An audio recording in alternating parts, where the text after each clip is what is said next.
Right, hello, welcome, ladies and gentlemen. We'll now begin our first panel. My name is Sascha Fahrbach. I see many eager faces here, so we'll begin now. Our panelists are already sitting here. So our panel today, our first, is Ukraine, hybrid war, and the aftermath of February 24th in Europe. So there's a lot to unpack in this. We'll be looking at what actually hybrid war is, where it's come from, and of course the perspective focused on us here in the Three Seas region, Central and Eastern Europe, lessons learned, then also about the political ramifications of all this and how that perspective has changed. Already some very interesting points mentioned by Mr. Semleny in the very beginning, so we'll try to also touch on those. We do have around 2 hours for this, so I'll also now need the help of our esteemed panel here. So let me introduce the gentleman seated here on my left. With no particular order, Mr. Grigol Julukhidze from Georgia. He's a researcher of Central and Eastern Europe, director of the Foreign Policy Council in Tbilisi, and lecturer in security studies at various Georgian and European universities, and former Visegrad Group policy analyst at the Parliament of Poland, and PhD in international relations at Caucasus University, and providing us that Georgian perspective, which I think will be very vital today. So welcome. Next is Mr. Bohdan Nahailo, who is the chief editor of the Kiev Post. He has 45 years of experience in the region. He is an LSE postgraduate, has been active in the British press, also part of Radio Liberty during the years 1989 to 1991, 21 years at the UN as senior policy advisor for CIS, so brings a breadth of experience, and thank you so much. Now, as our international panel continues, off to Belgium now with Professor David Engels, Chair for Roman History at the University of Brussels and Research Professor at the Institute Zachodny in Poznan. He's a prolific author in academia and political journalism and known for his 2013 book, Le Déclin, in which he draws parallels between the crisis of the modern West and the fall of Rome, which will be interesting perspective also to grasp today a little bit. Welcome. And now over to the Atlantic side, Christian Borys, joining us here, a Canadian entrepreneur, former journalist and filmmaker for the BBC, CBC, Vice, and others, founder of St. Javelin, which has raised a stunning $1 million for Ukraine through the sale of iconic merchandise, managing director of Blackhawk, a creative marketing agency. Welcome. And last but not least, on my left, from the UK, Lord Maurice Glasman, English political theorist, academic and social commentator, a Labour life peer in the House of Lords, and founder of Blue Labour, senior lecturer in political theory, and director of the Faith and Citizenship Programme at London Metropolitan University. Welcome. Right, so an esteemed panel, a very eclectic group from various perspectives. That'll be key today as we really see a sense of getting the entirety of the view all the way from the Caucasus to the Atlantic and across. Now, you've seen at the very beginning a short intro of our one-year anniversary here as TVP World, and part of that is only possible because of great journalists that are out there in the field putting their lives at risk. And one of those journalists, unfortunately, could not be here, our very own Mr. Tomasz Grzywaczewski. So he apologizes because he once again is in Ukraine as we speak. People like him have been absolutely vital for the world to see what is going on and what needs to be seen so we understand it. So with that, I'd like to just show a brief video of a message he has for us today. Ladies and gentlemen, my name is Tomasz Grzywaczewski and I am a war journalist contributing for TVP World. Thank you very much for the invitation. I'm really sorry that I cannot attend this conference live because I'm going to Ukraine tomorrow. So right now when you are watching this video, I am somewhere in eastern Ukraine or Kharkiv or Donbass. However, I'd like to share with you some of my memories and maybe thoughts about the very beginning of this barbaric full-scale invasion of Russia against Ukraine. I came to Ukraine, to Kiev, 2 weeks before this aggression had started. Like I'd like to say that I think we, like as Western community, I'm thinking about journalists, analysts, but also ordinary people. We were misled by two myths about Russia, but also about our geopolitical environment. And first of all, I think that we, before the invasion started, we hadn't believed that really Russia can start a full-scale war in a very heartland of Europe. When I came to Kiev, it was a city bustling with life. And I am very vividly remember the Saturday, the weekend before the invasion. I went out, I was strolling around the Kiev cities. They were full of people. They were celebrating weekend like in any other European capital. Bars were open, clubs were open, restaurants were open. The main street of Kiev, Chrestatik, was absolutely packed with people. And I was thinking, what if this is the last such a Saturday in Kiev? What if this is the last time when the people of Ukraine for next months can really enjoy their life? Can we imagine that this huge city, which is inhabited by more than around 3 million people, is going to be turned into the war zone? It was unbelievable. Really, the contrast was so stark that for me personally, it was hard to believe that really Russia dared to start an offensive against Kiev. No one wanted to believe it, even though we got the intelligence info from the US that the Russia is just at the brink of launching such an invasion. And so we didn't want to believe that the Great War can once again visit the Europe, and it happened. So we underestimated the barbaric, the criminal identity, not only of Russian regime, but of Russia state as a whole. In fact, the call that Russia is really can really dare to start such a war. But another misconception came when the full invasion started. At that time, I was in the very front line, close to Donetsk, because a few days before the invasion, I traveled with my colleague, journalist Monika Andruszewska, wonderful journalist. We traveled to the front line with Ukrainian troops. And we spent the night before invasion sleeplessly because everyone knew that something would happen. However, everyone thought it's going to be limited invasion only in Donbass, not a full-scale invasion around the Ukraine. And I can really feel, even right now, this feeling when it was about 4 or 5 a.m. at night. We realized that really Russia started this invasion, that there were missile strikes all around Ukraine, from Donbass to the city of Ivano-Frankivsk in the western part of this country. Of course, there was some kind of chaos also. Soldiers were surprised of the scale of this invasion. They immediately evacuated us from the first front line to field headquarters of this unit, around 20, maybe 30 kilometers from the direct war zone. And there I met a man who was in a full equipment with machine gun, of course, in a vest and helmet. He was just setting out to go to the front line. And he told me that right now there is only one way for Ukrainian people, is to fight and protect every inch of Ukrainian land, because if Russians occupy it, it will mean for Ukrainian people mass killings, deportation to Russia, rapes, looting. It will mean a nightmare. And in fact, he was right.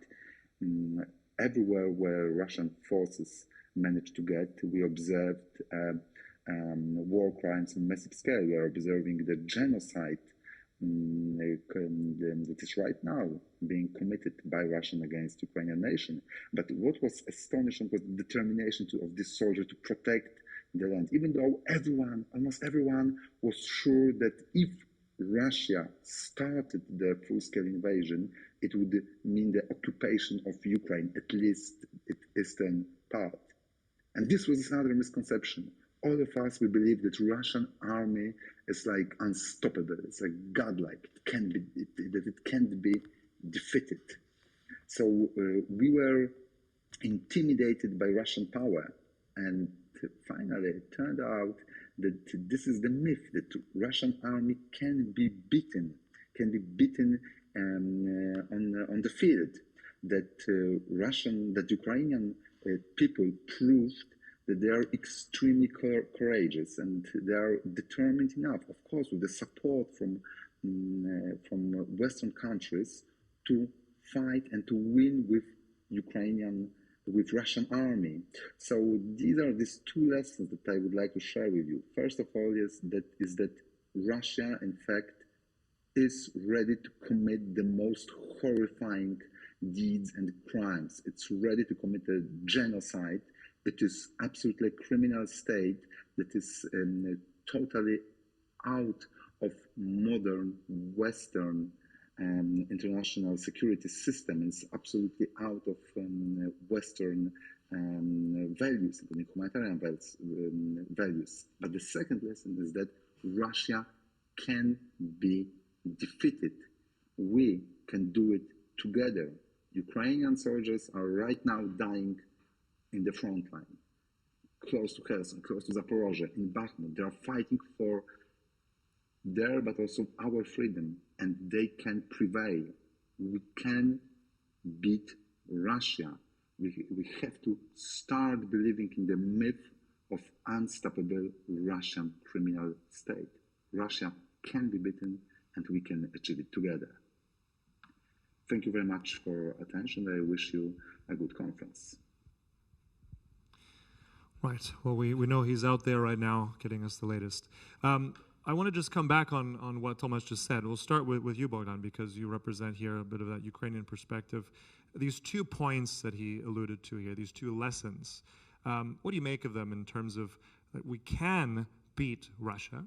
At the same time, these horrible atrocities are being committed and that we've witnessed and seen. But looking further now, going into these 10 months of this conflict, how do you assess this, looking back and looking forward? Are we beating Russia now? What's next? What does that look like?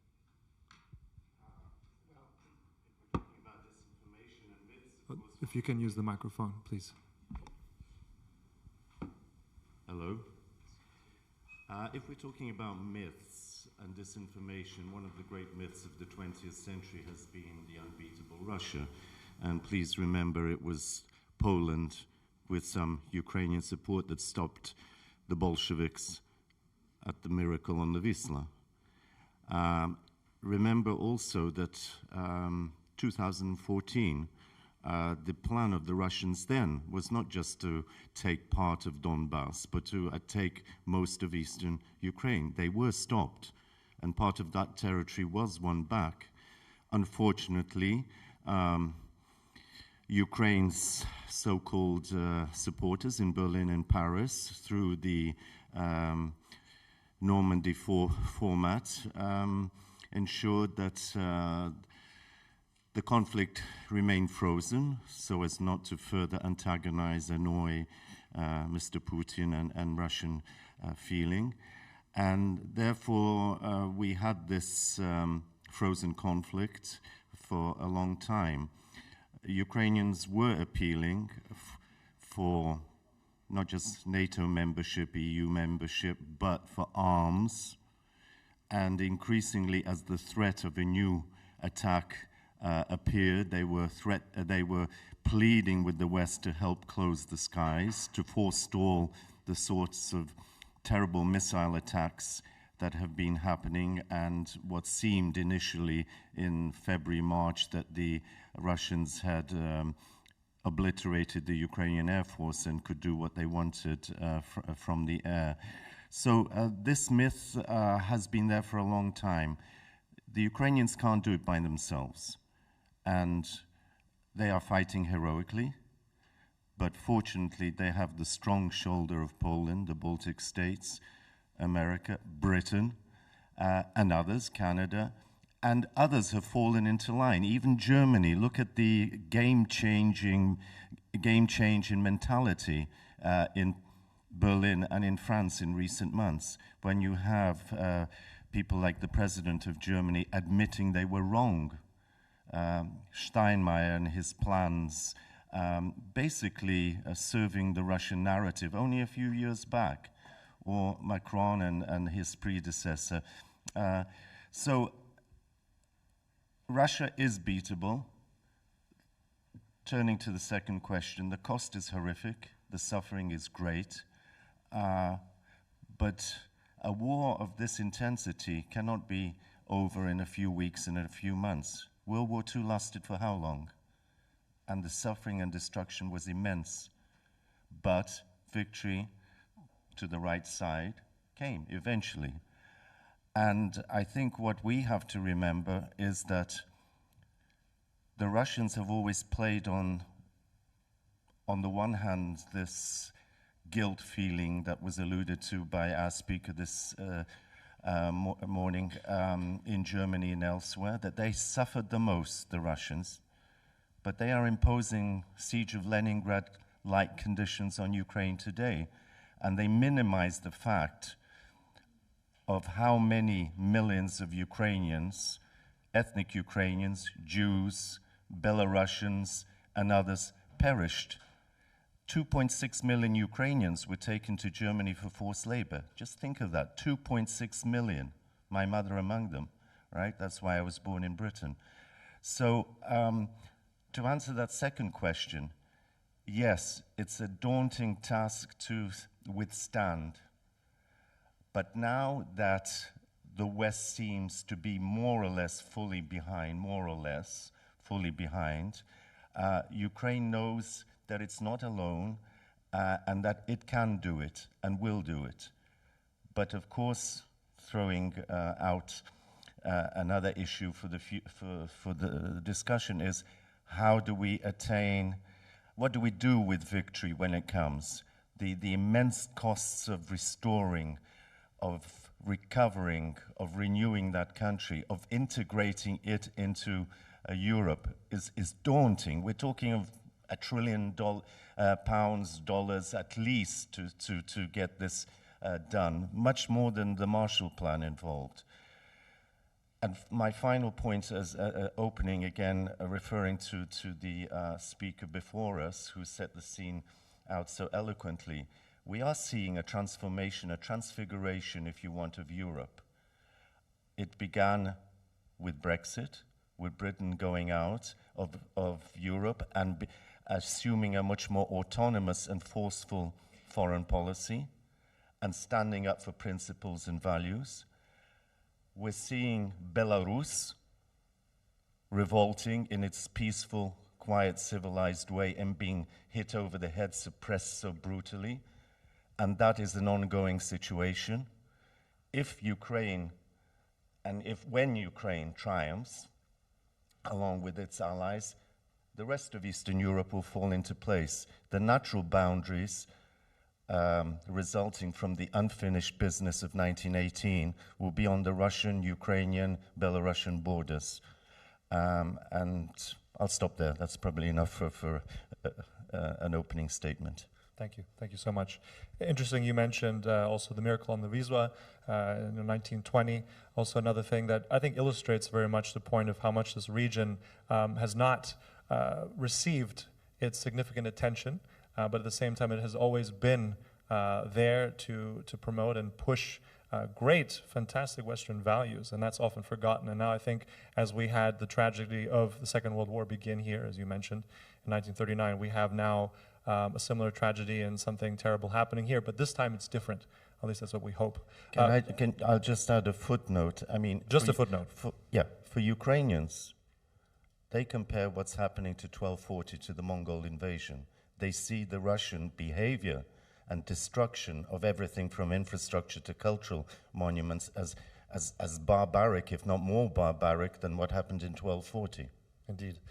Now, I want to just enlighten us a little bit. Let's go unpack hybrid warfare for a minute, because I think this will be interesting to do. A little quote here. Every age has its own kind of war, its own limiting conditions, and its own particular preconceptions. That's from Clausewitz, a Prussian military theorist. Now, the idea of hybrid war is rather new. It's come about in around 2014. Using all kinds of measures, but I think probably if I ask each and every one of you, you'd all give me a slightly different definition. Now, we very much are concentrated on the battlefield in Ukraine. That's important. But of course, as we sit here, debate, and think about what is to come after victory, many of us around the world, in particular around Europe, Western Europe, are still not quite there in its full grasp and understanding. We live, unfortunately, in times when things are forgotten quickly. I think memory will serve you well. I want to go now to Grigol for a moment here. As a Georgian, a lot of what's happened within the Ukraine and also with Russian hybrid warfare, that seems a bit of deja vu for you, doesn't it?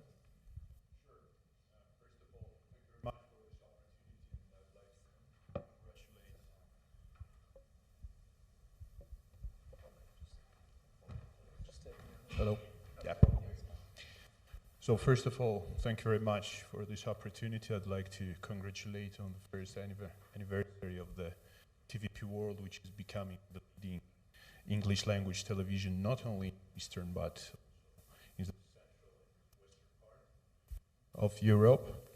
And for the question that you have, I think the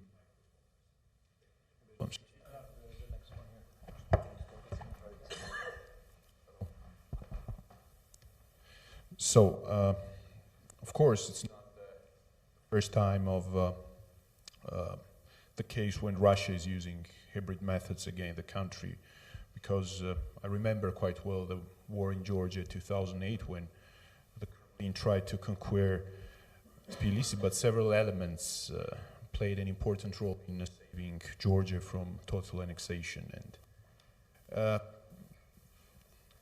the strong position of the society, government, an immediate response from the US administration, and let's say courageous actions of President Lech Kaczynski, who was the main initiator of the force majeure visit to Tbilisi while Russian tanks were 25 kilometers away from the capital city.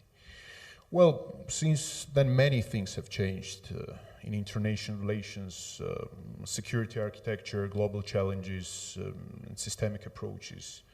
And one of the principal reasons of these transformations is Vladimir Putin's behavior. Well, he committed fatal mistakes over the past few years. He repeated to himself the inevitability of the restoration of the great Russian empire, the empire that he finally believed in it. Russia has never been empire after, let's say, the collapse of the Soviet Union.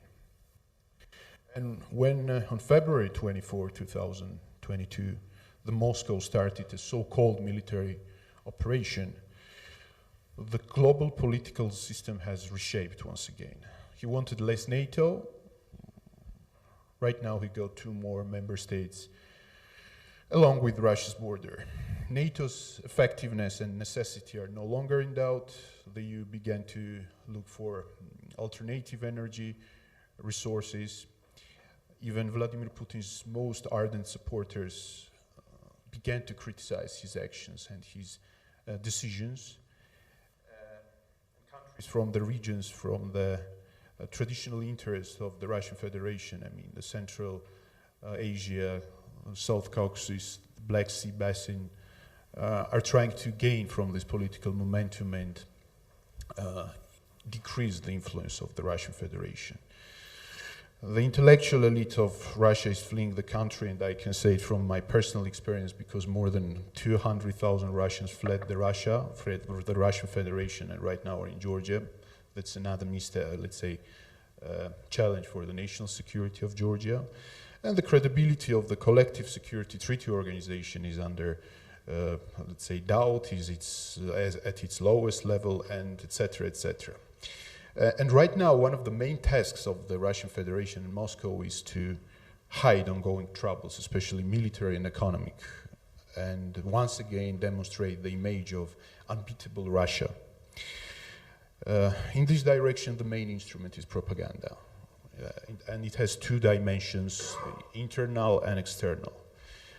If we talk about domestic propaganda in Russia, it comes to my mind the marvelous book of Peter Pomerantsev, who once said that in a country covering 9 time zones, 1/6 of the world's land mass, stretching from the Pacific to the Baltic, from the Arctic to the Central Asian deserts, from near medieval villages where people still draw water from wooden wells by hand through single factory towns, and back to the blue glass and steel skyscrapers of the new Moscow.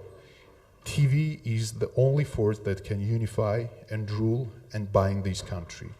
That's why we can say that the only war that Russia is right now winning is inside the country.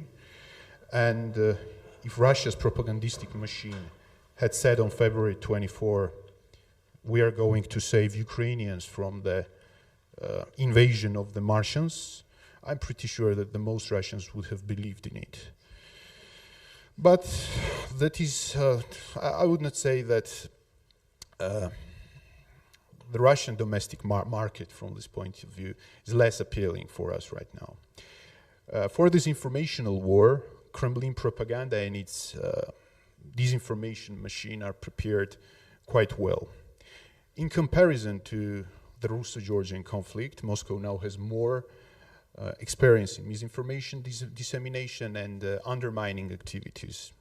In 2008, Russia did not have such a powerful cyber army, impressive troll factories, thousands of fake accounts on various social networks, pro-Kremlin think tanks in Western countries, hundreds of pseudo-information agencies, so many agents of influence throughout the world, and quasi-ideology which is known and called Ruski Mir, the Russian world, which is quite difficult to understand for many nations, including Georgian. And the most important, Russia did not have Telegram, a main source for the demonization of Ukraine, Poland, the NATO, the EU, the USA. But still, there are noteworthy similarities between the narratives of 2008 and 2022. And these narratives are, we have to defend Russian-speaking minorities, we have to defend our citizens, Russia is obliged to answer the existential threat that's come from Georgia and Ukraine, and I remind you that Georgia is 245 times smaller than Russia, and it is very difficult to understand what kind of threats this country and Ukraine represent for this country, which has a, let's say, disputed border with China. And the concept of small nation defense against the Nazi governments of Georgia and Ukraine was a very popular message disseminated by Moscow then and even now. And also I would say a couple of words about Vladimir Putin. I have never met him, frankly speaking, but I used to work with people who had dozens of meetings with him. And the only thing that he pays attention to or respects is power. If you have it, your opinion most likely will be considered. And I remember his words from one meeting before August 2008 when he told to President Saakashvili, guys, does not matter what you will do. We'll have to respond to the decision of the West to recognize the independence of Kosovo. And yes, he indeed responded. And for me as a Georgian who experienced, let's say, 3 wars with Russia, it was clear even several months before February 2022 that Russia was going to attack Ukraine. Whatever Kiev, let's say, would have done. But Vladimir Putin, who was a bit more rational in 2008, miscalculated several things that would have been, let's say, his scariest nightmares before February 2022. And even the most ardent propagandists right now, Skabeva, Solovyov, Simonian, are in a serious difficulty to to explain these miscalculations. And one of the most important consequences of this miscalculation is the noticeably larger political role of Poland and the increased economic and military capabilities of Warsaw.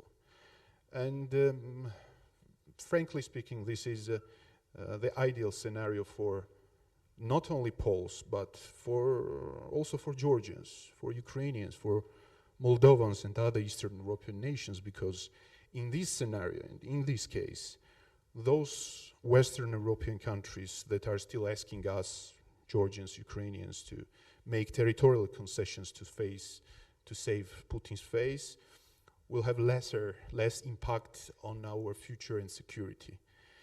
And to sum up my short monologue, I would say that right now the most important thing is to make conclusions from the past experience in order to avoid the, let's say, final realization of the words of Lech Kaczyński, who on August 11, 2008 said, "Today it is Georgia, tomorrow Ukraine, the day after tomorrow the Baltic countries, and then perhaps the time will come for Poland."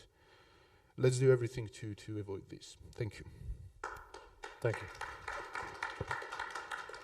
Also interesting, you noted the small size of Georgia, nevertheless also your own countrymen fighting in Ukraine for Ukraine. That's also worth noting. Yes, the biggest international legion is Georgian Legion. Yeah, absolutely. Yes. So let's go over now. You said that Putin only respects strength. Part of all this and the campaigns of hybrid warfare include, as we now mentioned, propaganda, disinformation, but really all kinds of tools, economic tools, severing communications, influencing, election meddling. And I just want to go over now and get that British perspective, Lord Glasman, because your own country saw some of these things as also a victim to Russian propaganda. RT was also broadcasting there for some time. Also some of the most, I'd say, egregious things on British soil, if I think of Litvinenko, who was murdered in London and some years ago. So what is the impact of hybrid warfare right now in the UK, and what is the British response at this moment? How can we counter it? What are the plans? Thank you. I'm honoured to be here, and really thank you for the invitation and also respect to the President for sponsoring all this. Just before I answer that, I would just like to say, the speaker isn't here, Sergei, but to give a talk about the future of Europe without mentioning my country, without mentioning Britain, is ridiculous to me. I mean, this is just something I'm still struggling to comprehend. The era of Germany and France is over. There's a whole new formation emerging. I think that Brexit was entirely misunderstood in the EU and in continental Europe. It was an assertion of a national independence, of an autonomy from what we consider to be a failing structure, incapable of action. That's the thing, incapable of actually the EU is a procedural legal form that essentially its response to everything is to set up a committee that reports in 3 years, roughly speaking, is its modus operandi. So when something happens like the Russian invasion, it's completely incapable of doing anything other than saying, stop it, just stop it. But it can't move into the space. And I do want to say here in this palace that my country, Britain, is absolutely committed to deepening its relationship with Poland, militarily, politically, economically, and with Ukraine. Bogdan, that this is where it will be, and to say that the Scandinavian countries understand this and are joining this, that the Baltic countries are joining this, that a new Europe is forming in front of our eyes. And it's based on those countries who are actually willing to fight. So Bogdan, you say that this war can't be won by Ukraine on its own. That's absolutely true. But it will, the logic of this war is that we will also have to fight, that this will involve, in order to stop Russia. So I just wanted to say that to talk of the future of Europe without Britain, to not acknowledge the leading role that Britain has taken in supporting Ukraine bogged down at every level. We've tried to commit ourselves to that. And to Poland is to misunderstand the dynamics entirely. I view it like the EU is like a really failing marriage, and they're just bogged down, France, Germany, France, Germany. If we can't see yet that France and Germany are incapable of action, that they are blocking action, then I would say that our conversation would be limited. To just respond immediately, hybrid war is, you say it's a new concept, but our country has experienced like 300 years of hybrid wars. There's combinations of factors. It's not just the military aspect. We now have all the different aspects of media. But I just want to say that Pope Francis, I know it's not so easy just to let all Polish people know that I revered and loved John Paul II. That's not in dispute. I miss him terribly. But Pope Francis had one good sentence, let's say, and he said that we're not living in an era of change, we're living in a change of era, that we're moving into something different, and I think that was a very wise thing. I would like to give flesh to that and say that essentially we're moving away from the era of globalization. That would be one aspect, where technology and borders no longer matter. I think nation states do very much matter. I think that, contrary to expectations, the working class in countries has a far more important role to play than people ever imagined. For example, the Brexit vote was working class led.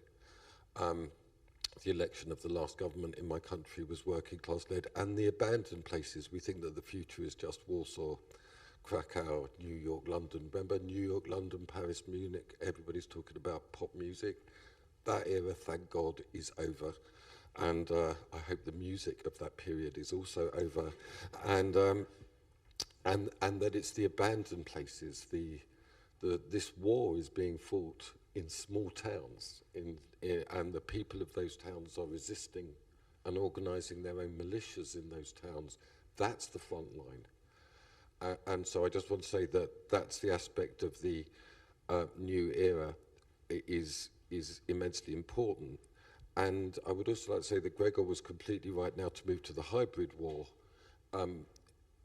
So one huge aspect of the hybrid war is new media, social media. But we forget that in Russia, I read, first of all, 96% of Russians only speak Russian. Right? There is no foreign language situation. This again is the moving from the idea that we're all kind of multilingual, cosmopolitan people, conversant. No, that's the thing. And the other thing that you mentioned, which is vital to this fighting of the hybrid war, is the importance of television. Like, huge amounts of Russia are not on Twitter. You've got to say good for them. They're not doing it. It's not penetrating. It's television. It's a 70s and 80s medium that is vital. And so to come from Britain's side, we are concerned, I'm speaking here about a conversation within the political elites in Britain. I am certainly concerned that being anti-Russia does not mean being anti-Russian. Russian language is the primary sphere of the hybrid war, and yet we're boycotting Russian language. I mean, this is a very stupid strategic move. The only way of communicating and fighting this war within Russia and to speak to the Russian people is through Russian language television. That's a central aspect, and this has been very much neglected. So that's what I bring to this conversation, is there's various attempts within my country to generate and create and expand Russian language television within not just Russia, but Belarus, and Grigol. I mean, the reality is no Russians really understand Georgian, but many Georgians understand Russian. It's just a reality that we're talking about a Russian language, Ruski mir, we take as the sphere of contest. So we don't get into an argument about whether it exists or doesn't exist. It does exist. It's a Russian language world, and we must target that world with Russian language television in order to change the dynamics of this hybrid war. And that's got to be a very different approach, not a straightforward propaganda channel, not like a Voice of America, for example, or things like that. I think that the key city in this conflict is Odessa. I think this is the object of Russian dreams, sexual dreams, money dreams, son dreams. But Odessa as a free city, I think that if a television channel, a Russian language television channel, could be broadcast from Odessa, but the problem is, Bogdan, is that the Russian language is now not allowed to be broadcast in Ukraine. I'm just saying these are serious, really serious strategic issues of not making this hybrid war, making an anti-Russia war, but not an anti-Russian war, because otherwise you limit the power to communicate and effectively engage with Russian people all over. And that has to be done with all the things that the Russian state cannot possibly produce. Beautiful music, art, theatre, you know, the whole range of that hybrid war must be brought to bear against a regime that's incapable of beauty, incapable of truth. These are weaknesses in the Russian position that I think need to be exploited completely, because those are the essential 2 points I wanted to make. I will make a third. You know, the first and crucial point is that the military war cannot be won. Russia cannot be defeated without a much greater commitment from European powers. I know I haven't heard you speak yet, so I don't know, but my experience during this war is that there is an ambivalence in the American position. They're still doing the Iran nuclear negotiations, which involves the Central Partnership for Russia. Looming over it all is the fear that Russia will become completely subordinate to China in the ultimate superpower contest, so there's a reluctance there. Constant noises about resisting escalation, I would say, from Blinken and from the Biden administration. And then to say that, don't dream, anybody. The only country that I can think of in Europe, in the European Union, that will support Ukraine militarily is Poland. And I think that Britain also is very active in supporting this and needs to engage. I mean, Bogdan, I'm talking about it all the time in Parliament.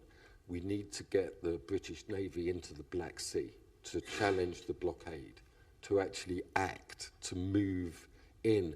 And then let's see what the Russians do about the Royal Navy moving into the Black Sea.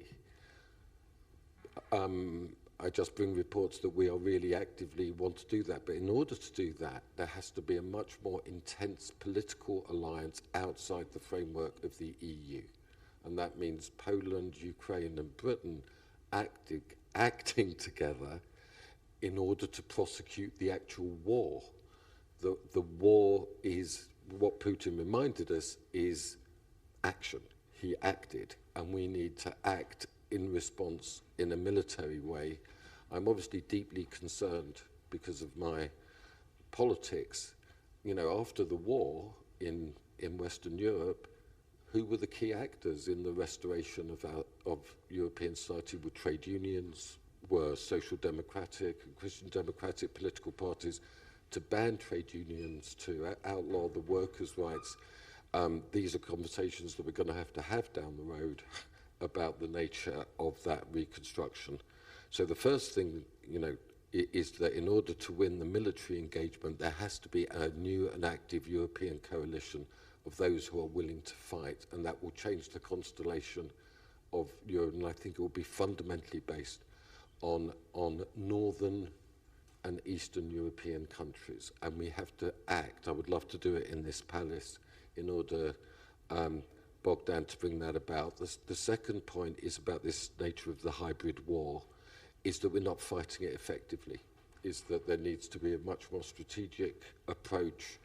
You know, the key things about, you mentioned Clausewitz, he's always going on about this, is that you've got to turn your enemy's strengths into a weakness. and the Russian control over their own population has to be absolutely challenged from within the framework of the Russian language. So that's just me sort of beginning the conversation. Thank you so much. Interesting points there. Also, about you said the new framework out of that. That'll be interesting to see. Also, one point on this, you touched on the Russian language as well. And one of those disinformation campaigns still highly effective, which we don't hear enough about, is Russia's continued efforts in the Middle East, in Arabic as well, where Sputnik and RT are still powerful forces, far more than the BBC, far more than Al Jazeera, posting more content. And I think you said missing strategy. That's one of those points. Also, one thing which you said about new partnerships, and I like this quote here: "If you want to go fast, go alone. But if you want to go far, go together." So I think there's something to be said on this. Going on together and still blending in with hybrid warfare. Let's go over to Canada now, and I think this is a good example for you there, Christian, because hacktivism, for instance, we've seen that rise now as soon as the war began, on both sides, really, of people loyal to Ukraine or to Russia, actively doing things totally unprecedented. We have cases, for instance, where hacktivists started to slow down the Belarusian railways at the beginning of the war for the deployment, many other of these cases. But in that sort of hacktivism, activism, you've also played a role in that. So let's digest that and show us your perspective from Canada, what you've done for that, and what happens next. So we started St. Javelin, which to date has been able to contribute, in the grand scheme of things, St. Javelin is a drop in the bucket, but it's $2.5 million that we've contributed through the sale of things that engage people around the world into what's happening in Ukraine. So what started as a single sticker now is a whole range of different items that people around the world, they don't just buy it because they know that their money is going towards supporting ZSU and humanitarian causes and stuff like that, but also because they literally want to show people around the world that they have a sticker on their car, or that they have a flag, or that they're wearing a shirt, and that they actually support Ukraine, which I think is a very important thing, because it sparks conversations amongst a lot of people. Like, what is the exponential impact of that when you're, I don't know, the only person at a party wearing a pro-Ukrainian shirt, and it sparks a conversation? Maybe you're able to explain something to people that they had no idea about, right? Like, impacts like that are I think are very consequential. The money that comes in, we're able to actually support, military causes, humanitarian causes, stuff like that. I think that this war has shown that there is a massive amount of regular, ordinary citizens who are not at all part of the political class, political leadership, but they are making a tremendous impact on this war, because they see it. It's a very clear decision. It's good and evil, right? If you donate your money, if you do whatever you can, you support Ukraine, you are on the side of good. And I think that makes it a very easy decision for people. And I think that has had a genuinely a tremendous impact. I know from being in Ukraine, the amount of money that has been crowdfunded from a variety of different actors to support troops with things like, most recently, the most recent example is United 24 has been doing these campaigns for sea-based drones, because there was the attack that the Ukrainians orchestrated against one of the Russian ships. And when people see the effect of that, they want to be part of that, right? And the internet speaks its own language. Memes are super powerful, and people want to be part of, like, naming a drone like that. And as ridiculous as it might be, that's a very effective way to actually cast your vote and be part of this thing that you see unraveling, and be part of the side of good. So we've been part of that, and Ukrainians themselves have been able to fundraise, like, I don't know, is it hundreds of millions of dollars at this point, to be able to provide their troops with winter jackets, sleeping bags. I was in Kyiv last week. There was a restaurant that I went to that's been closed since February 24th. Since February 24th, they've done 3 meals a day for 300 troops every single day. So think about the cost that that restaurateur has taken on to provide support for the country, right? And there's dozens of restaurants like that. So I think that activism has played, an unquantifiable role because it's been so big, and hundreds of millions of people around the world have actually cast their vote to be on the side of good. So yeah. Thank you for that. You brought up an interesting point about drones. The next question now over to Professor Engels, because going into a bit of the warfare, how we have looked at this whole situation in Ukraine, we've seen now that, for instance, drones have been that new weapon, more effective than people had thought. The entire concept of conventional warfare, now seeing it on the battleground as well, new discoveries of how the whole spectrum of what's needed there, what's effective. Let's look at a little moment now of your experience. You've studied history also with, I mentioned earlier, the Roman Empire as well. What do you see now as this conflict also with the military technology? And we've seen military technology, and we will see in the next decades the kind of progress that we haven't seen for 100 years. And we've seen it firsthand, what's happening on the battlefield. What does that mean for, in your comparison, for battlefields of the future of Ukraine winning, and the impact also on our security policies, not just here in Europe, but around the world? Yeah, thank you very much. And first, thank you all, of course, for the invitation. So I'm really happy and honored to be here and to participate in this birthday celebration for TVP World. When it comes to military evolution, of course, as you said, wars are always triggers of progress. We see that generally in between wars there is a certain stagnation, or at least there are some new weapons that are invented, but people do not really know how to use them finally, and then it is the next war that triggers evolution, that accelerates evolution, that shows that weapons can be used in very different ways than thought before. Think about, for example, the conflict between the German use of the Panzer Force in the Second World War and the French one, which was not yet up to date when it comes to the strategic and dynamic use of that, even though the instruments themselves had the same quality, basically, than what was developed by the Germans. So it's sure that we will also see during this war, should it take on longer, and it looks like it will be, also some new evolutions, even though for the moment we have to see that we see something else that is back, and that is obviously trench war. Something we thought that was already anachronistic after the experience of the Second World War, except of course for some siege events like Leningrad, of course, seems to be back. We see that along the border with the Donbass, basically the positions have not moved except for some kilometers on one side or the other. But that is something that is quite astonishing, finally, that this initial movement that was so typical for the Second World War seems, at least for large parts of the Ukrainian war, absent for the moment. But of course, on the other hand, we have the presence of intelligent weapons, of drones, as you said, as the possibility of striking the enemy's country many hundreds kilometers far. So we will see where all that will lead, of course. But as you said, one of the principal fields of this war is not just the war over there, because it is clear that without the help of the West, the war would have been lost for a long time.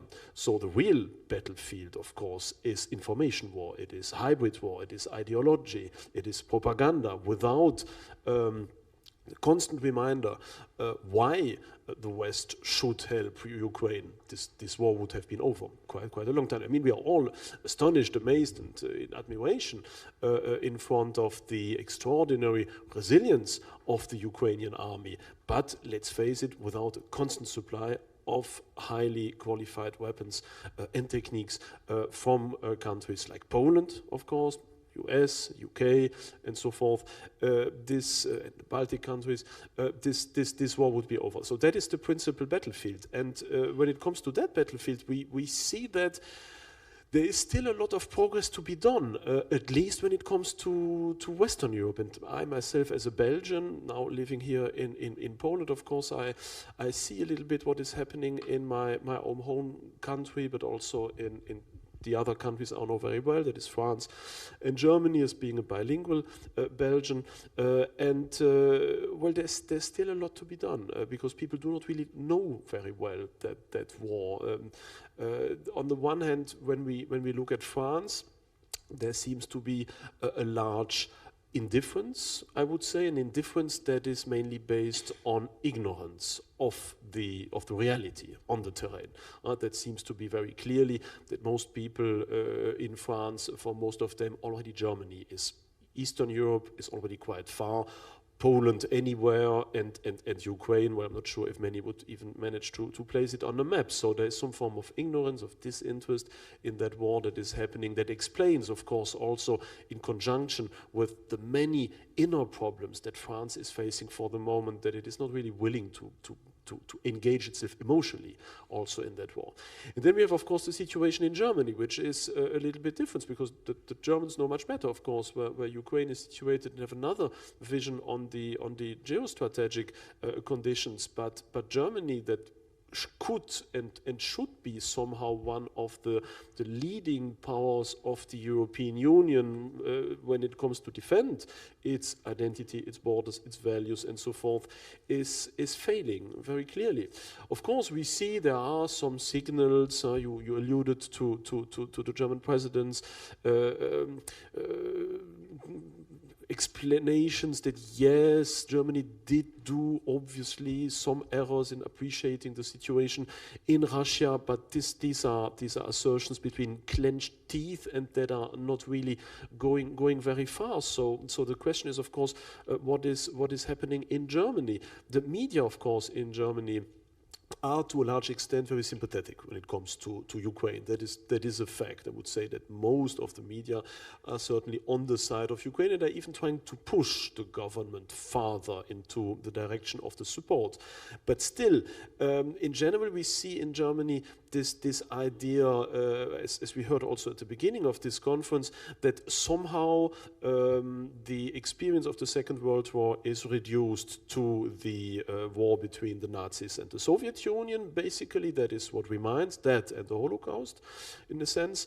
And so this idea, well, now we want to be on the good side of history as Germans. Now we want never to do any war in these territories where we fought before, is just reduced to the interactions or to the conflict between the Germans then and the Russians then. And so that fuels, of course, this will never again a war against Russian troops. We need to find solutions and so forth. And Tarkov, many other aspects, but we can speak about that later, I guess. Yeah, no, I want to just jump in here for a moment because then I want to transition a little bit also into the second part of everything, which is also that political element with your, I know we're already trailing into that a little bit, but as you mentioned that, David, with the concept in German, it's called Wandel durch Handel, right? So the concept of change through business. Very much that German policy had tried for a very long time. We can see that didn't fail because we always hear it was gas, but it was more than gas. I mean, it was an absolute fortune that German business has invested into Russia for decades and decades. I think it was on the calendar of most, there's that one particular moment where German business can have tea with Putin. That was on the calendar in Moscow, and for every high German business representative, that was the ticket. So it's not just gas. Now, as we know that this policy, as you said, Germany steps back, it's looking, oh, we did something wrong. You mentioned ignorance in France, but this is dangerous because it's just ignorance, and it doesn't sound like solidarity at all. Yes, we've heard an about face of Germany, as we mentioned earlier, there's billions planned for military investment, but is that enough? Is it fast enough? And is it genuine? Will it be, again, a bit of politics that will be changed again? So how do you perceive this now as the world has changed? Now over to you, Bogdan, a little bit. With Germany and France, still very close to Russia in certain ways. I mean, they have changed policy, but just recently, a couple of days ago, we've heard that Macron is again entertaining the idea of communication with Putin. So let's transition into that. With that motor of Europe, is it now time to acknowledge that that motor of Europe has changed, that it is no longer Berlin and Paris, and to some extent Brussels, but it is now at a completely different axis where we are today? Well, whether Berlin or Paris want to acknowledge it or not, it's a fact. It has happened. And as we mentioned before, London is a key player now, setting the scene. Okay, there have been hiccups there because of the changes in prime ministers, but essentially it's the British line, the assertive line, and the emphasis on principles and common values as opposed to business. And Britain is no saint. I mean, we remember, Londongrad and money laundering, but Britain's come a long way since then and has woken up to these realities and has been willing to take a leading role within Europe, at least vis-a-vis the menace and the real threat from Russia. Europe has changed, and as my colleague said before, it's a different Europe that is taking shape. Yes, Berlin and Paris will be important within it, but the Poland and its allies, not just the Balts, but I think the Czechs, the Romanians surprisingly have been very active, and others, even the Albanians, or, there have been a lot of surprises, and this constellation is crystallizing, and I think that Brussels has to take this into account increasingly. And as Maurice said earlier, that it used to take Brussels forever to do things, 3 years or 2 years now, but now it's had to really accelerate its decision-making process, and we see situations where top leaders of the EU are speaking out of church, as it were, and setting the tone by saying we should be doing this without necessarily waiting for consensus to be formally declared. There are problems, of course, other problems within Europe, because we've got the spoiler is Hungary. What do we do with Hungary at this stage? What does this mean for EU decision making? The blockage that Hungary is creating, Serbia, but even our dear friends in Georgia. Their government at the moment is not exactly being helpful in the general cause. Yes, in terms of perhaps, to put it very crudely, platitudes, yes, but in terms of offering concrete help, no, and saying we don't want to antagonize the Russians, even though, as was mentioned before, the largest group of foreign volunteers fighting on the front against Russia are Georgians. So look, I think history is being remade. George Fukuyama recently gave an interview to Kiev Post, and one of the questions we said, well, okay, you said the end of history, meaning democracy has won, the Cold War's over, etc. Where are we at now? And he said, Ukraine is pushing history forward again. It's a jump start, if you want. It's a wake-up call, and it's a call to not just to arms, but to rethinking, to coming to terms with realities that have imposed themselves without necessarily being voluntarily accepted, by force majeure, in this case, Russia's aggression. Now, I just wanted to say that, of course, beyond Europe, the big problems are the countries which are either ignorant of the issues, whether they still see the problems in terms of a Washington-Moscow clash, or are dependent on Russia for whether it's oil or arms, as it used to be. I'm talking about India, but I'm talking in a different sense also about China. I've been on their TV channels quite a lot, and I've had to fight, I've had to shout down some of the Indian, you probably saw one of the Twitter things that went viral, when I shouted for almost 20 hours. That's out of my character. You know, I'm British educated, I'm a gentleman. But when you get an anchorman that is putting you there just for 2 or 3 minutes for tokenism to show that it's balanced, and giving the floor to 2 speakers or 3 speakers from Moscow, when 1 or 2 of them happen to be Americans speaking from Moscow, you know, on behalf of Russia, and are telling you that it's really Washington that's really pushing not just Ukraine, but Poland and everybody else, and that, you know, Ukrainians don't really have a say here. They're just victims. They're just pawns in the game. And you have to actually shout and say rubbish, nonsense. Look, do you want a discussion here, or is this just a, you know, a propaganda show, whatever? And unfortunately, that is happening and is affecting many millions of people who watch this, particularly, say, India, the so-called largest democracy in the world, right? But fence-sitter, the best example of fence-sitting that we have at the UN or whatever, or the Chinese channel, where, you know, they pretend that they're being balanced, but they want you really to say Ukraine should sue for peace. No, ceasefire now.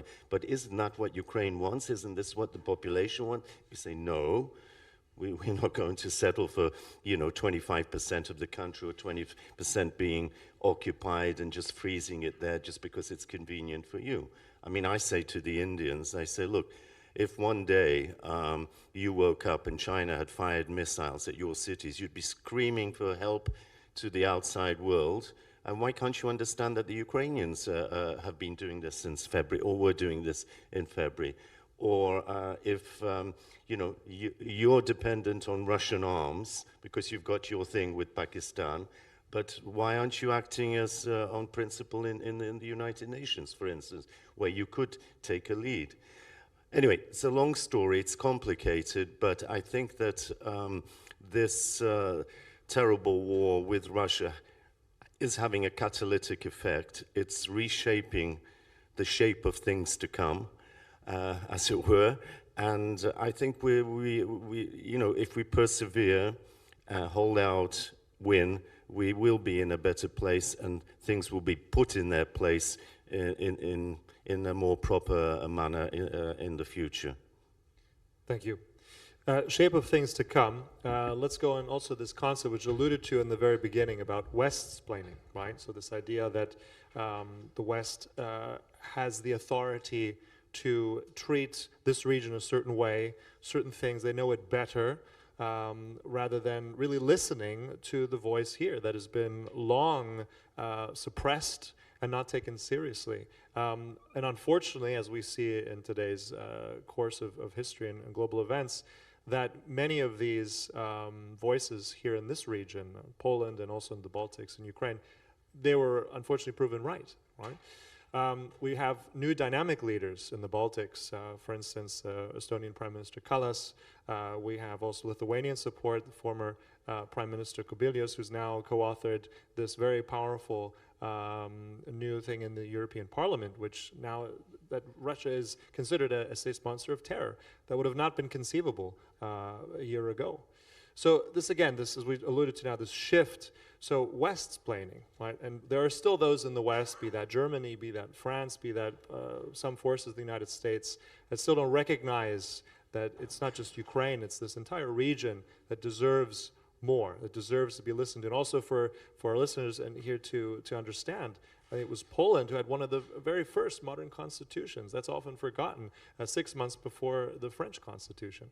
But it gets buried in history. So, Grigol, for you now, in terms of looking at Westsplaining, how do we change that? Is the change already about? What can this region do more to be heard? And then for other nations like India, like others on the fence, as we just alluded to, change their mind and respect this region as it deserves to be?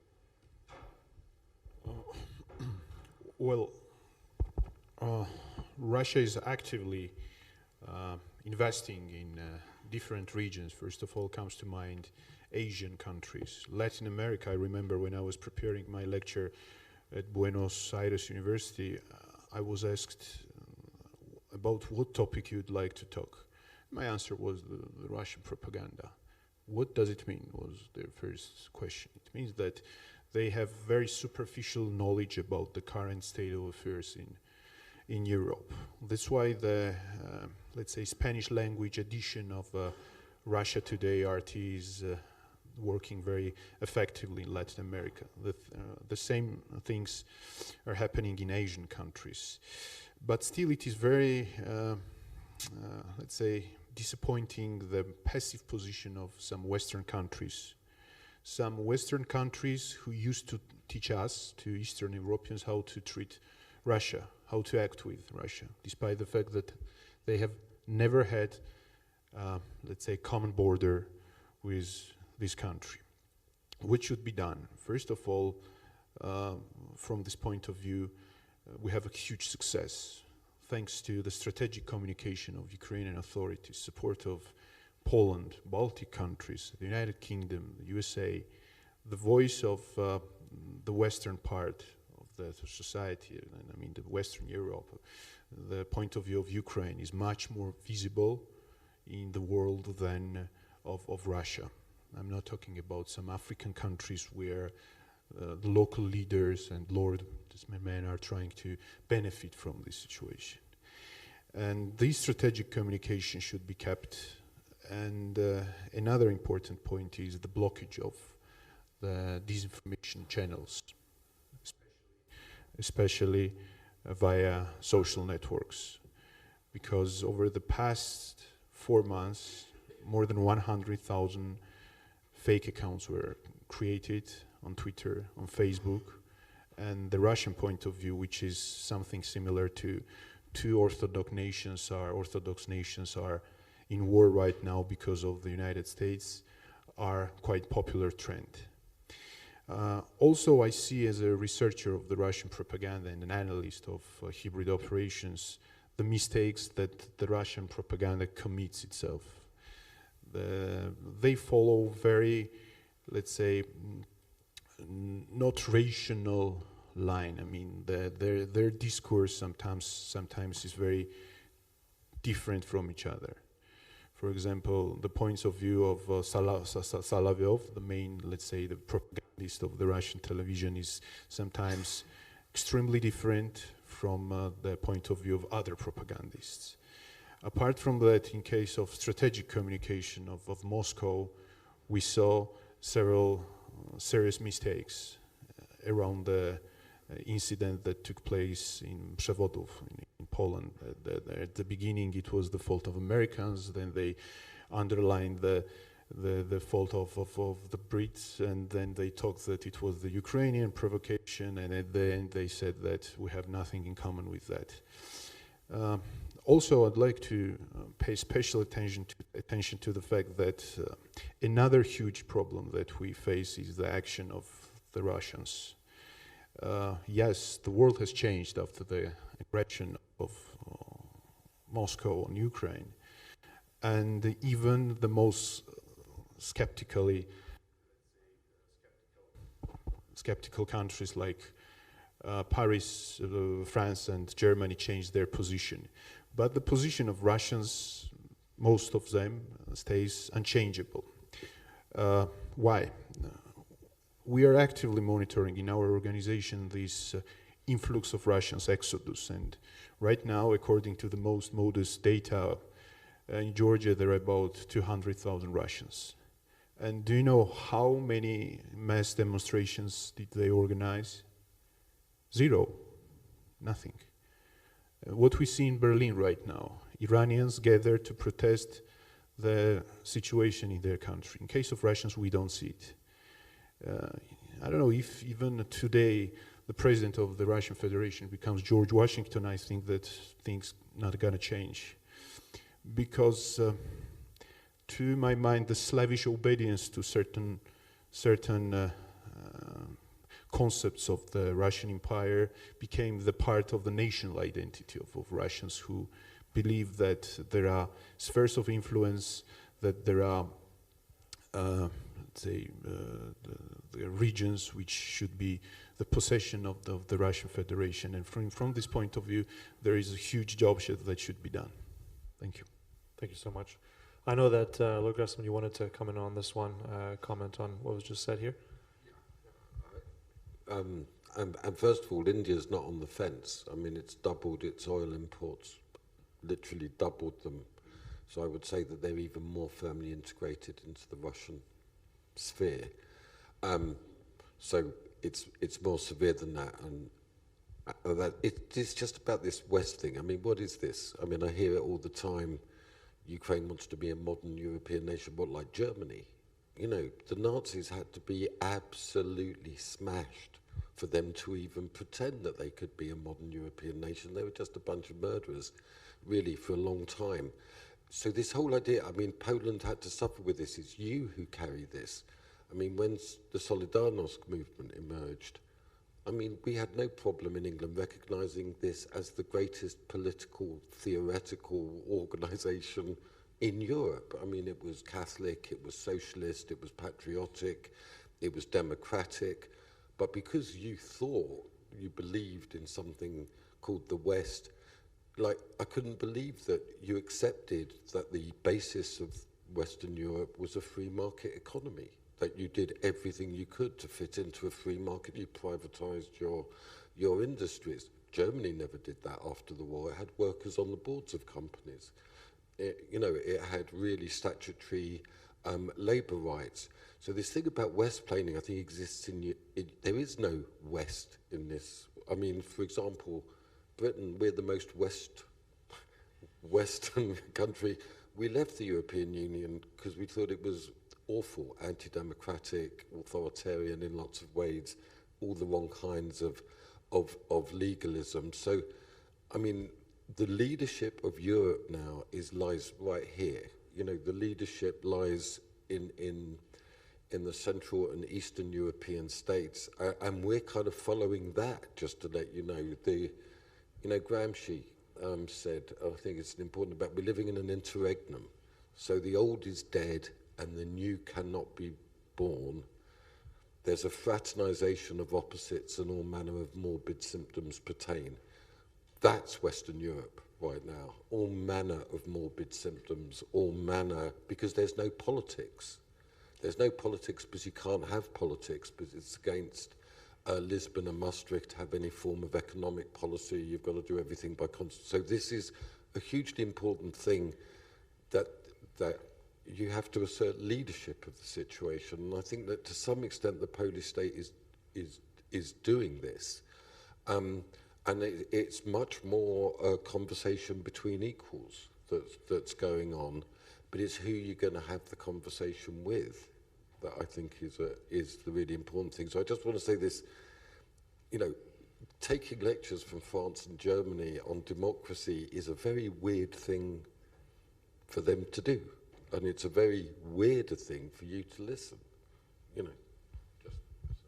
So what I hear there is maybe that this region could be a new West, potentially. That's the sort of thing that I'm alluding to. That's the whole... Remember, deep in the Russian thing is the third Rome, that Moscow is the third, that they consider themselves to be the third Rome. And so that's actually the area of contestation. I mean, that's the weird thing about this war. This war is about leadership of the West. Who leads? Russia or Ukraine? I mean, that's... But we're not conceptualizing it like that. That's actually the nature of what's going on. On that was my next point, actually. Let's touch briefly on this unfortunate thing that Russia claims to be this third Rome. But if I look at on any sort of numbers of certain factors, on a spiritual level even, we have just recently the Pope in Rome crying at the terrible, terrible things that are happening in Ukraine, and we have the Patriarch of Moscow basically blessing the soldiers and saying that killing Ukrainians is a good thing. So on a spiritual sense, I don't see the connection with Rome. Rome was very much also built on a republic. I don't see any republicanism ever really truly functioning in Russia ever. So what is this third Rome really? And let's see how it's another bit of disinformation by Russia. This is to you, Professor.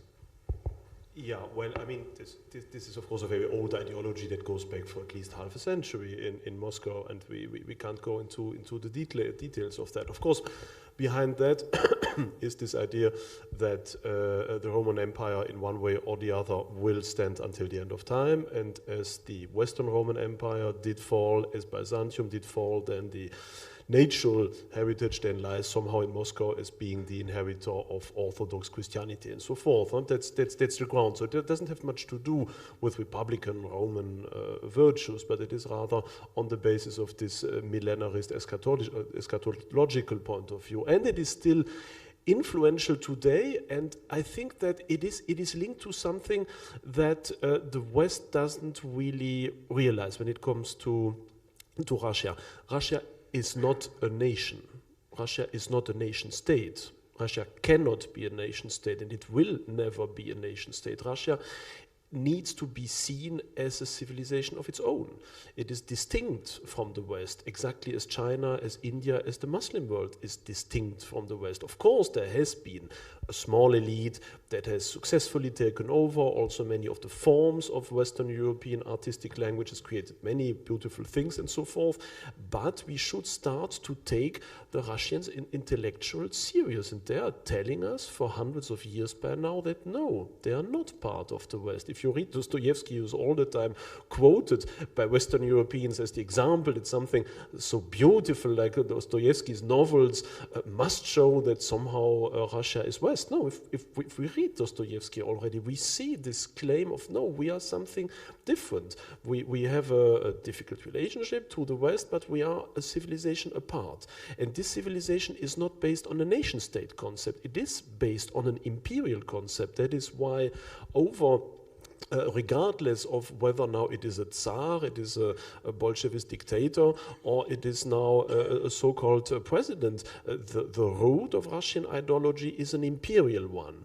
It is based not on limits of a nation state that somehow is concordant with language or forms of religion or whatever, like in the West, but it is based on this mirror system, the system that you are Russian or you're part of that system, not because you speak Russian and not even because you're Orthodox, as there are so many Muslims already now in the Russian Federation. It is based on the allegiance to the chief, in that case Putin, and this idea of an imperial future, of wanting to being this large empire that somehow dominates Eurasia. And this empire can't have any border, of course, by definition, because these borders are not national borders. So that explains also why Russia, from that point of view, cannot be satisfied territorially, or it can only be satisfied for a certain moment. But it is obvious that after Ukraine there will be other states, not because of any claim that we want back territories that were Russian, but because of this expansionist logic. And that, of course, opens another extremely difficult question, that is, what will happen after that war? And I think there are two aspects of it. On the one hand, I would like to just to reply to what you just said. There's a certain risk when it comes to the Polish engagement in this war and in the aftermath, because we see already now that France and Germany are starting to be interested in the reconstruction, and that now it is, of course, that it seems that obviously this war will end a bit different than we thought, and that the country will be destroyed. Well, now it's about investment, and there is, of course, a certain risk of seeing Poland, whatever Poland now gifts as weapon and as effort and as money, there is a concrete risk of seeing Poland bypassed afterwards. When the treasures of Brussels are open, when France and Germany will start to say, okay, now the war is over, now we will help you reconstructing, but you need to push a bit away these Polish people who do not respect democracy anyway, and so just join us. There's a risk that this leadership of the West or of Europe that you said that may come to Poland will end in a total isolation, potentially, of Europe, of Poland in between Ukraine and Western Europe. The other point that I wanted to underline when it comes to the future is that I do not really see a Western democratic future for Russia. There is either this imperial structure that is dangerous for the neighbors, that will always be to some degree dangerous, and a regime that will be authoritarian one way or the other. And that means that after Putin there might be worse, indeed.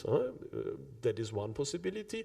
Or the other then would be, as many Russians are fearing it, a complete breakdown of state structure in Russia, civil war, and the fragmentation. And of course, this fragmentation may perhaps be seen by some of the neighbors as a progress, as at least there is this huge military force that isn't there anymore to threat them. But on the other hand, this is of course an enormous risk also of seeing Chinese influence now not only being at the Amur, but being somewhere at the Ural. And that of course would also be a high cost. But however this war will end, it will lead to a total shift in geopolitical paradigms. If Russia wins, then then somehow the time of state structures and of international law, as we know it is at end, and the next states are already on the list of aggression. If Russia loses one way or the other, there will be upheaval within, there will be regime change, there might even be some Chinese influence. So we should brace ourselves already for that future and think about all that, what could happen, and then define, of course, also not only the position of Europe, but specifically, of course, also of Poland vis-à-vis these different perspectives. Yeah. Well, I mean, I see a lot of hands here trying to come in on there. Just real briefly, Bogdan, if you want to respond to that, just briefly. Well, the question of if Russia wins, what's the Russian win? Keeping hold of Crimea or Donbass, or is it regime change in Kiev and total alienation of the West? What is a win? Can Russia win even if it's somehow more successful than it has been? That's another question. I just wanted to return to the question of the Third Rome. Listen, this is a question that's very important because it's about the psyche, it's about the mentality of the Russians. I'll start quickly from Britain. You know, we were taught European history was about France, the bloody French, 100 years war, always fighting with them. Then the Spanish Armada. We never heard about 1,000 years of Byzantium. We never heard about Bohemia. We never heard about Poland. We didn't hear about Sobieski at the Siege of Vienna. That was not part of the curriculum. And I studied history. European history begins really with Napoleon. Oh la la, you know, how dare he challenge the British Empire and everything. Then we have the Germans and their dreadnoughts, and then we suddenly get into, you know, World War II, World War I, World War II. But the example, I just wanted two things to say here. I know I'm jumping around. Napoleon, 1812, he's in Moscow, goes too far, comes back. There's a coalition, the fourth or the fifth, whichever defeats him. The Russians actually get to Paris. What am I leading up to? Britain is paying for these coalitions. Napoleon is defeated. And these bitter enemies, Britain and France, less than 50 years later, are fighting the Crimean War. They're allies to keep Russian expansionism and imperialism at bay. And the battle over the Black Sea is happening today. Last point. On the Third Rome, remember, Muscovy, no Russia until the 18th century, the title was in use. Muscovy was under the Horde for 300 years. It wasn't part of Europe until they took Kazan and established themselves as a country sort of lost out there somewhere, because it wasn't until Peter, and then a bit earlier than Peter with Pereyaslav and dealings with Poland in the middle of the 17th century, right? But really it was Peter who wanted to Europeanize a Eurasian country.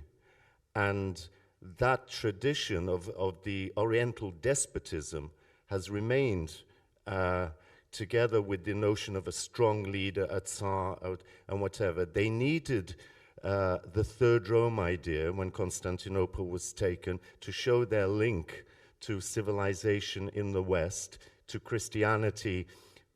They didn't accept Rome, but they accepted Byzantium, but they wanted somehow to regain their place as a pseudo-European country, which never really happened.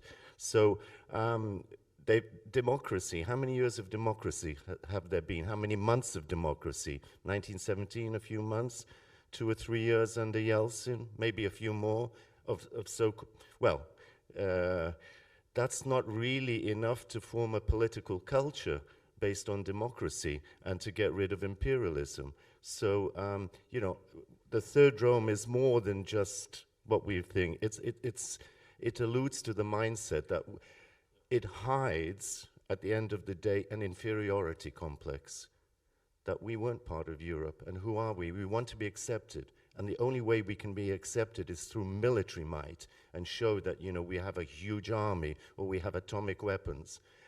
And with the fig leaf of culture. I'm gonna have to. Fig leaf of culture, but then you have people like Pushkin, you know, to the slanderers of Europe. And my final point on this. I'm afraid we're going to have to. Final point that Ukraine is the Poland of the 21st century. Poland in the 19th century, Russia didn't want to see you. You were a threat to the empire. It didn't allow you, despite your revolutions, to be part of Europe. And this is, we are going through the same fate. Sorry to keep the mic so long. Well, there's a lot to unpack, I know, and we could be here for many more hours, but unfortunately we are limited by time. There's still some points I want to get to. So let's also touch on, because we said, okay, Rome history is one thing, but one of the things, interesting point that Professor Engels mentioned, is that there would be this competition, this rush to try and benefit from this, and we're already looking at a victory and already counting our spoils. We're not there yet, so this is interesting. And again, I think that will be used to the disadvantage of us here in Poland and this region, and to Ukraine, because we're already dividing the spoils, if you will, the economic spoils, which I think is the wrong thing. And because of that as well, you're saying that Germany and France will play those major investor roles. But if I look at just a few days ago, we heard of an attempted coup attempt in Germany. We heard of Reichsbürger. We heard of very sinister plots in Germany. We look at the far right in general. We look at Marine Le Pen in France, for instance, right? Millions of Kremlin funds attributed to her campaign. So before we begin to celebrate here, let's remember that those forces are still at play. So let's quickly, briefly, Kristen, if you can, what do you make of the whole movement of the far right in Europe right now, and that kind of danger that it could play against the Ukraine and against victory here? Movement of the far right? Yeah, the far right in Germany, the far right movements generally in Europe, what kind of danger that is? Well, I think that to your point, you have 200,000 people who came into Georgia and not a single protest. And then when Ukrainians protest in the Western world, in Germany and wherever, you see people who are actually actively attacking them, and Ukrainians can't feel safe wherever they go. So I think that for all of these refugees, I mean, how many refugees have streamed out of Ukraine in the last year, right? There's been 4 million plus that Ukrzaliznytsia alone claimed to have taken out of the country on the Ukrainian railway, right? So for me, it's the fear that these people have that they can't feel safe anywhere. I don't really know what threat the far right could have on the. I mean, if you look at the impact that the far right is having in the U.S., that's what's clearer to me, is that there's a lot of people in the GOP who are looking and basically saying, hey, all of this money that's going to Ukraine, they're creating different narratives about it. They're creating narratives that it's all about corruption and the money's not actually going to where you say it's going to. I think those are very dangerous narratives, because what happens in 2024, right? As I understand, the support for Ukraine is solid until then, but if these narratives actually take hold in the U.S., what happens? And it is a long time until then, right? I mean, I think we're all exhausted from what we've been watching so far, and it's been 10 months. You still have potentially a very long war at hand, right? We talk about what does Russian victory look like if that happens. I can't see that happening, because their military has been decimated to such a large extent that even if they mobilize all these people, who trains those people? Because your top soldiers are basically gone, right? But I think that from a Canadian, American, whatever perspective, that narrative that keeps on seeping in from the conservatives, from the GOP, is what kind of scares me. And I hope that people recognize that, you know, it's a tiny % of the budget that's actually going to Ukraine. And then that money is being spent in the best possible way that it can be. Like, it's having the effect. Those weapons are having the effect that you would hope that they would have. You know, in Kyiv, you're almost under constant air raids, right? Though that air defense that's being paid for, like, that isn't an offensive weapon, but that is having an extraordinary impact on people's ability to just have an ordinary, semi-ordinary life, right? You go there, there's tons of generators operating all the time, people are hiding in bomb shelters, but they're still able to work, they're still able to go back and live there, not have to live in Europe, and I mean, for lack of a better term, like, take up resources. They can go back home and they can live in relative safety in Kyiv because they have some sort of protection over the sky. So I think people have to recognize that, like, that money is being used very, very effectively. And I just hope that in the future, those narratives, especially with, like, Elon buying Twitter and stuff like that, you're seeing some of those voices come back. I hope that doesn't have the negative impact that it could have. Well, you brought up an interesting point as well about refugees and how the far right is actually trying to leverage that against us. And as many have come back, millions have left, but there's constant movement, right, of refugees, not in just one place. It's across Europe and then going back to Ukraine. But that's one of those dangers of the far right trying to manipulate that. We're looking at now, there's still more to discuss. I'm sure we're just scratching the surface of so many more things here, gentlemen. But at the same time, I'd like to, at this point, open it up to our audience here and have you involved with some questions for our panel. So at this point, there's some time for that. We welcome your questions. Yes, a hand right here. Yes, sir. Well, Olivier Beau from the Visegrad Post. It's been very interesting to listen to you, but I think there's a point missing here, because we seem to be talking about the necessity to help Ukraine because of values, although the word value was not used, I think, but it looks like it was said that helping Ukraine is on the side of good and Russia on the side of evil. And a lot was said about the attitude of Germany and France. I'm a Frenchman myself, and I know also, like David Engels, quite a lot about the way of thinking of my fellow countrymen, especially on the right side. And that's where you have this skepticism about the need to help Ukraine. And I think what we're missing here is that from a French conservative or right-wing point of view, I'm not talking about far right, but right in general, morals, the argument of morality is very hard to be heard, because we all know what was done.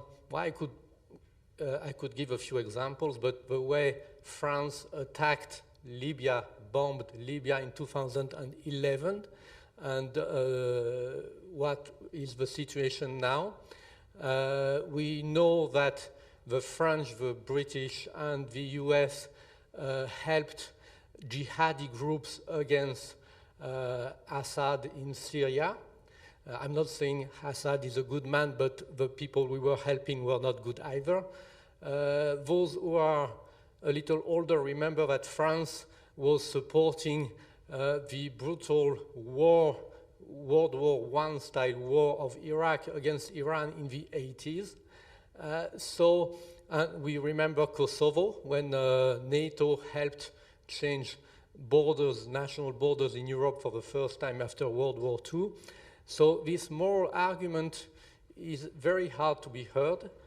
And this is why I think people tend to reason in terms of national interests or interests, and they ask, the question they're asking very often in France, more on the right wing, because the left-wing people who have more left-wing values tend to think in terms of morality more, I suppose. But this can be seen as being quite hypocritical very often. So the question is, what interest do we have in defending Ukraine? And I think this is the question that needs to be answered if you want to reach those people who are skeptical, not only in France, but in Germany. I think you probably have some in the UK too, or in Canada, the US, or elsewhere. And well, I don't know if someone could answer this question, how to reach to these people, talking about the interest we have in defeating, in helping Ukrainians defeat Russia. Yeah, I think that war has been instrumentalized and manipulated by Putin and has been idealized as a war between a woke West, guided by the US, and a conservative Russia, defending things like family, Christianity, the nation state, and that kind of stuff. And many people in Western Europe are buying it. Indeed, they are buying it. They have been so disappointed by many of the wrong evolutions in the West, which are obviously also criticized, and rightfully so, by Poland for the moment, that they think that everyone who is opposed to this woke US must be somehow their friend, must be on the good side, must be conservative. And Putin has managed, of course, through Russia Today and through many of his agents and trolls and people he bought also in Western Europe, in making people believe that he defends the conservative values. And that is how he managed somehow to rally people in the West who think indeed that he does that. And it is really a funny thing of a missing information to see that the same people who are criticizing the European Union for things like censorship, like crushing national autonomy, like favoring Islam, like favoring abortion, like installing surveillance state, or like being anti-Western, that the same people who criticize the European Union for that think that Putin, who does the same and even more of that, is somehow the good guy in this battle. And so this already shows also the response we need. We need information. We need an information on that battle from a conservative point of view, showing that no, it is not only it is not a woke left against a conservative, a woke US or woke West against a conservative Russia, but on the one hand that this Russia is certainly not at all this paradise of conservatives as they try to show it, and as many people believe it also, but that the situation is much more complex, and that there are also many people defending Ukraine from countries which are undoubtedly conservative, like essentially Poland. And this battle is a battle of information, which is why it is so great to have TVP Poland and TVP World as being a voice that can also enter that debate, and that can counter Russia Today, and that can show, no, you do not need to be left if you want to defend Ukraine. You can also do it for very different reasons. That is one of the points. And the other of that is, of course, that this is also a battle for the aftermath. Because obviously, also from a Polish point of view, of course we do not want Ukraine to become a country that will afterward join Germany and France in saying that, well, Poland is not respecting the rule of law, and it is too Christian and so forth. Of course, we also want that Ukraine becomes a nation that can understand Poland, that can back Poland, that can also strengthen that more conservative aspect within Europe. And that is a battle that needs to be waged. It's a battle of information. It's a hybrid war also of ideology. Absolutely. I think you touched on interesting points as well, as still always the necessity to still be vigilant in this hybrid warfare as it continues, as you just alluded to as well. Do we have any more questions? Oh, many questions. Fantastic. All right. So I'm just going to bring over a microphone here. Let's go over here on the side. Yeah. Thank you very much. Michał Piąkruś, Tribuna newspaper. I have a question for Maurice Glasman. You mentioned that you see Poland, Ukraine and UK possibly creating some kind of alliance, perhaps outside or parallel to the European Union. But how do you envisage that ambition coming to a reality? Are we talking about some kind of political structure, some military alliance? How would that work in reality? Thank you.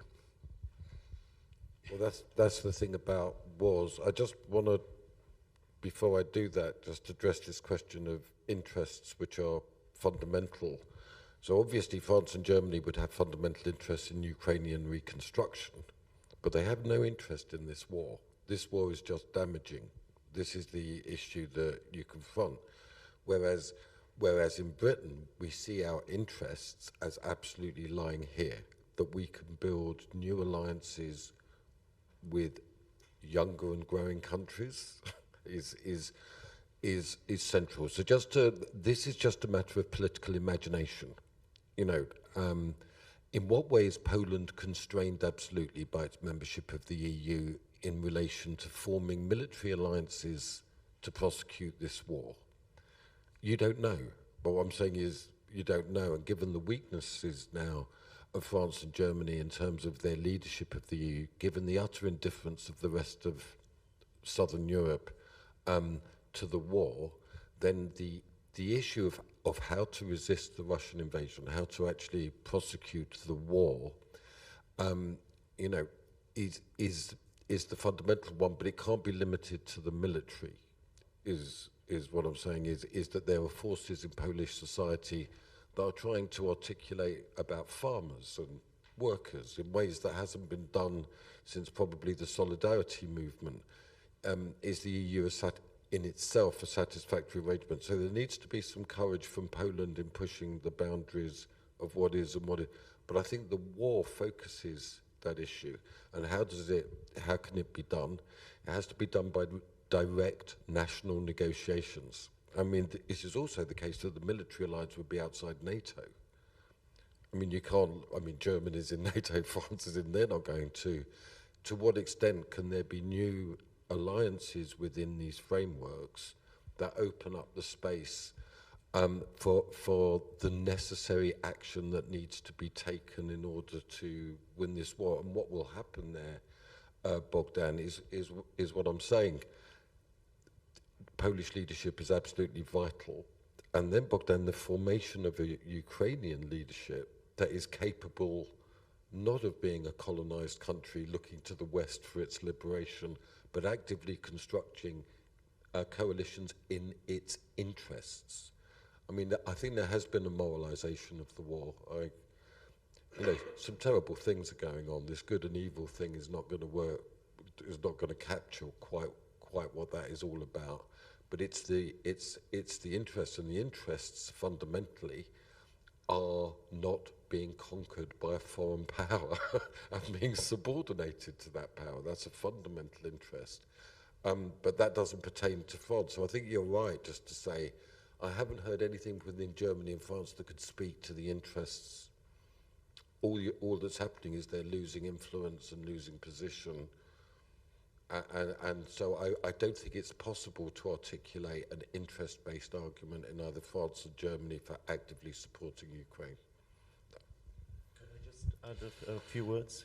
Very briefly. Okay, but Look, very brief, because we have to wrap up here, okay. so final closing We point haven't here. touched upon the security architecture, the shape of its come, but it's clear the OSCE is defunct, right, with Russia and its satellite states. OSCE. France and Germany themselves are talking about creating a political bloc, which would include Britain as well. They recognize that there is a vacuum, that there is a need to create something new.